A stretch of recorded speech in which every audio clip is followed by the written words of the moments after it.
The Greatest Exchange. It's a ministry that we have been partnered with for the last decade. As this summer with The Greatest Exchange is wrapping up tonight, I've been reflecting on the last 10 years and what The Greatest Exchange has meant to me and my family. And I just start by reflecting on the 4 women that we hosted over the last 10 years in our home and just what we've learned, not only about them, but about ourselves.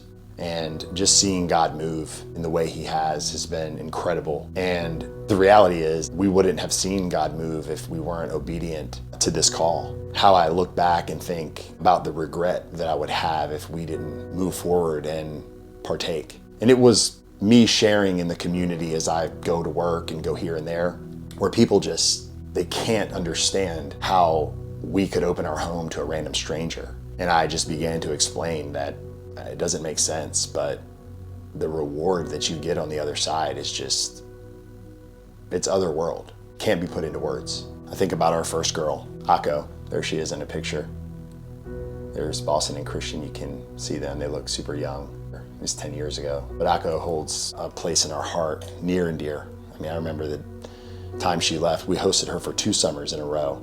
And I remember the second time she left, I just remember crying. Grown man, just shedding tears, because I knew that that might be the last time I'd ever see her on this earth. And we had grown to love her like a daughter. She's family, you know? It's hard to explain. In 2019, the summer after Akko, we hosted Marjan. There's Marjan right there. Look, boys are still there. We don't have no Jordan, no London, but Marjan, man, another special young lady who we learned so much from and just saw, completely different personality, but amazing nonetheless. And then in 2020, we were going to host the beautiful Nastia. Then COVID hit, and unfortunately the program was put on hold. And so we had to wait a few years. And, in 2023, we got the call like, hey, y'all want to be a part? Absolutely. And it was the beautiful Donna. But we got to host her in 2023, and this was pre-London. So Jackie was actually pregnant with London, like 6-7 months.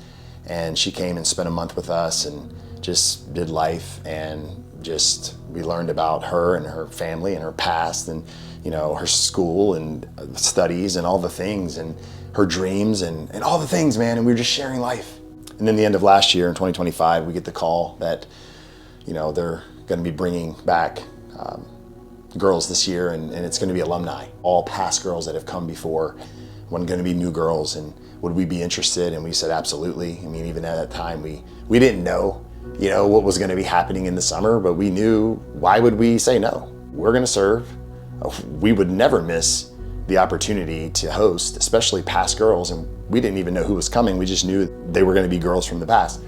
So we get the call that Nastia and Donna are 2 girls that were coming. And so we got a chance to host Nastia to redeem 2020. We only got to spend 4 short days with her and hosted her at the house, and was able to hang out and watch the World Cup and enjoy 4th of July. Got to learn a lot about her and spend time with her. And it was just amazing. Last 2 weekends, we got to have Donna back. Just got to pick up where we left off. I remember even the night she left a couple days ago, Jordan cried and cried and cried, how she missed Donna. She wanted Donna to come back, didn't understand where she was going. When's she coming back? When are we going to see her again? And it's heartbreaking, because it's like, we don't know. We may never see these girls again. What's the point of all this?